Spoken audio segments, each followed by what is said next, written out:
and we should get going shortly. So once I find our observer in the list of observers, let's quickly introduce these two, spawning in the lower right position as the green Terran.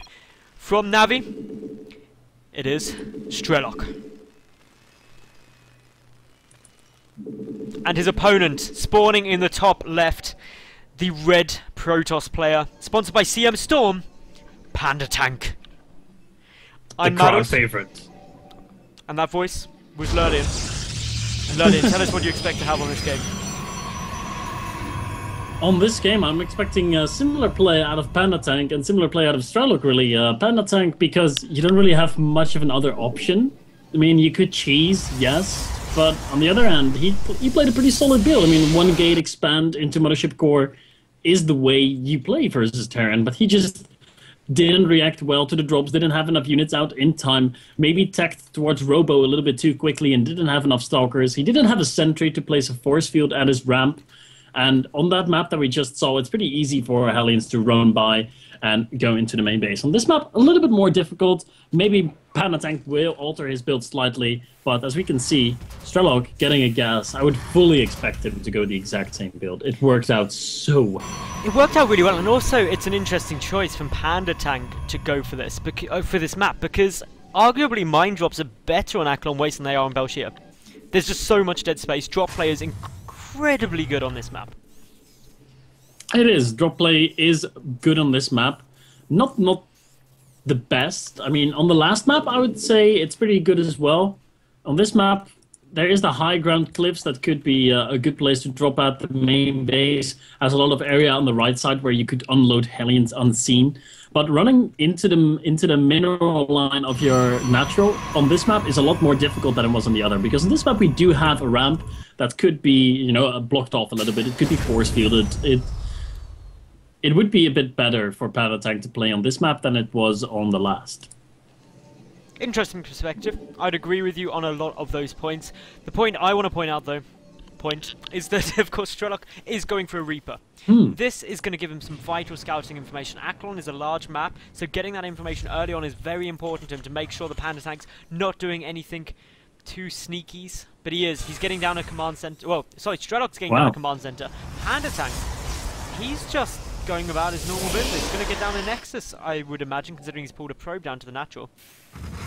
Yeah, so both players are going to be expanding. PandaTank does not have to worry about super early pressure. He does have to worry about this Reaper, though. But the Mothership Core pops out just in time, so it will be able to thwart this Reaper. The Reaper might end up dying if that Zealot gets into a good position, but I don't think he'll be able to intercept. No. Good control there by Navi Strelok as he navigates his Reaper outside of the base. Has been able to see everything, knows that his opponent's going to be expanding. And Strelok not doing what I was expecting, Madals. No. Not at all. He's just mixing it up and looking to be wanting to go into more the mid-game situation. He's expanding quite nicely. He's getting the bunker up as well, the factory on its way, and really just feeling that after game one he won somewhat with a very aggressive style, and therefore maybe expecting PandaTank to adjust his play to defend against that sort of thing and trying to take the advantage and the lead by going more economically focused. Stalker will be forced back by the bunker. The Mothership Core and Zealot also on their way to join in. The Mothership Core should be able to get a couple of SCV kills just if it goes into the mineral line, as there aren't many Marines on the field as of yet. No, it's actually very dangerous. There are no Marines whatsoever. There's 4 out on the map right now. So this Mothership Core is actually a force to be reckoned with if somehow a Zealot or a Stalker would be able to get underneath it to support it. But 3 Marines do easily beat a Mothership Core, so it will have to be a little bit careful. It is going to try to go back in for another shot. Has to be so careful. The Mothership Core is so fragile. It is not meant to be an offensive unit on its own. It's not, but it can do a little bit of damage if there aren't Marines around. Now, I love the fact that Strelok is still getting some Widow Mines out, because Widow Mines are so powerful early game against Protoss, and I know I emphasize this every single TvP I cast, but they one-shot gateway units. And currently, PandaTank has 2 gateway units out. So even if he gets one of them, he's halved the army out on the field for PandaTank in like an instant. That is so good. Has to be careful, PandaTank here. He's trying to retreat, but this Reaper is doing a lot of annoying work. These Widow Mines are actually pretty speedy, look at that. But there are 2 Stalkers here. The Stalker is going to be forced away from that Widowmine. It is now armed. Here comes the... Ooh, the Reaper gets taken out. The Widowmine burrows and is in a pretty safe position right now. The Robo is not yet done. A cannon is on the way to provide detection. Nope, cannon. It's, well, 2 cannons actually now, so really being very cautious here. And all in all, this is now just Strelok completely turning the tide. He was really forced back to his base, but now placed down these Widow Mines very nicely and making sure that he keeps his opponent pinned back. So that's giving Strelok the time to get down his armory, get down more factories, going mech once again. He's also got his 3rd command center finished. That is a really early 3rd command center against a Protoss player. Meanwhile, PandaTank just happily chrono boosting out some probes, getting his +1. It's nearly finished. And between all of those things, he's actually looking still fairly in this game, fairly okay. Neither player taking tremendous losses. Actually, both players losing exactly 300 resources. Yeah, they've lost the same amount. The expansion for Strelok was just a little bit earlier. Has been able to do pretty well for himself. Hasn't been scouted out just yet. If we look at the vision of PandaTank for a second, we can see that PandaTank has no idea what Strelok has really followed that up with. Has he gone into bio? Is he going into mech? He doesn't really know. He doesn't know it's mech that he's facing. And it's... you need to identify that, because ultimately... Okay, you're the Protoss expert here, Lyrlian. If you're up against mech compared to bio, what differences to your playstyle do you need to incorporate? Well, it needs to be an entirely different playstyle. If you go up against bio, you'll obviously go into Colossi and then Templar, or the other way around. But when you play against a very mech-heavy army, you might want to hit some kind of a timing. You want to be more mobile. You might want to use Warp Prism drops to harass with zealots everywhere, because the tanks are slow to reposition themselves. And of course, you want to have a completely different army composition. You don't want to have mainly Colossus and Gateway units, but you want to have a few Immortals in there. You might want to have a few Void Rays and basically change your entire army composition. You are very, very much correct, and that is precisely what PandaTank needs to do. But currently, he's getting down his Templar Archives, and he's getting down the first Immortal. We've got 2 tanks on the way out for Strelok as well, and in terms of upgrades, he's getting his +1 vehicle weapons. PandaTank looking to take his 3rd base now. He's got a probe there waiting, and should be chucking down once he hits 400 minerals. Meanwhile, the 3rd is already up and running for Strelok. The hallucinated Phoenix does spot it though, and therefore all of the information available to our red Protoss player.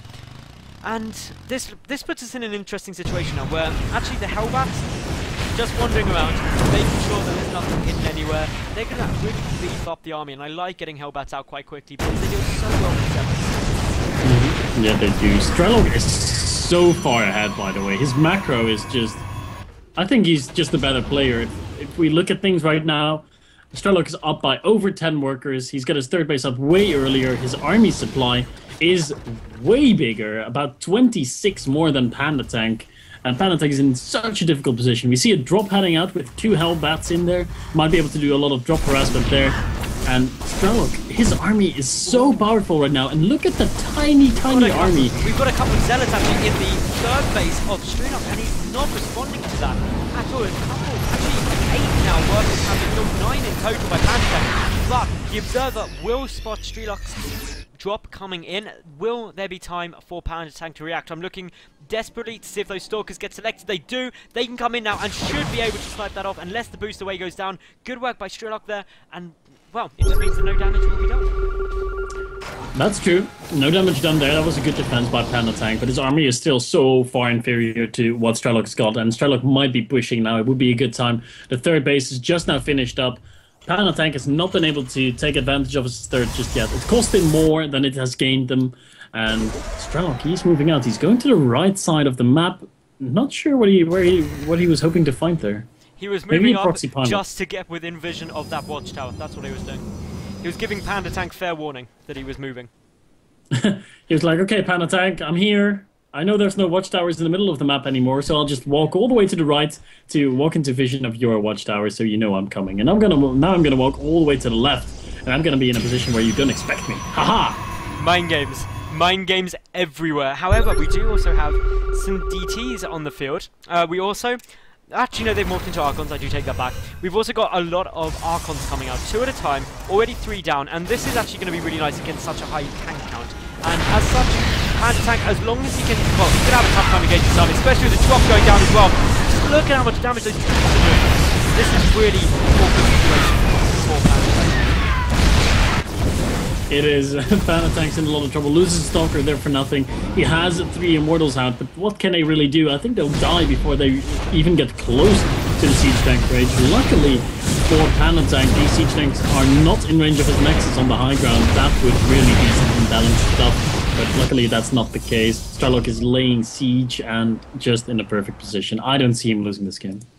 Yeah, this is, well, it is a pretty good position, to put it mildly, for Strelok at the moment. As you quite rightly said, Lyrlian, PandaTank, what do you do in this situation? Do you try and counterattack? Well, he's getting some DTs into the main, also sending some down everywhere, but there are a good number of missile charges around. Also, Widow Mines just helping the defense. And Strelok, he's sieged up in a lovely position at the moment. He's got more units coming out. He's nearly maxed out. There's the scan of the DT, and as we can see, if we just open up the army supply tab, 134 army supply to just 80, and 61 SCVs to 59 probes. Massive, massively economically, tech-wise, and also in just the sheer army value for Strelok. The only thing he's lacking is the upgrade. PandaTank 2-1 against 1-0 for Strelok.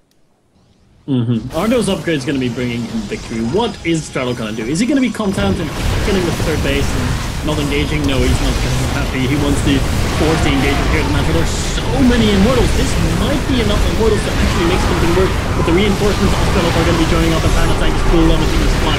He basically is down to a pure Immortal right now. A pure Immortal doesn't really do well. 8 Immortals are left out on the field, but they have no supporting units left apart from 2 Sentinels.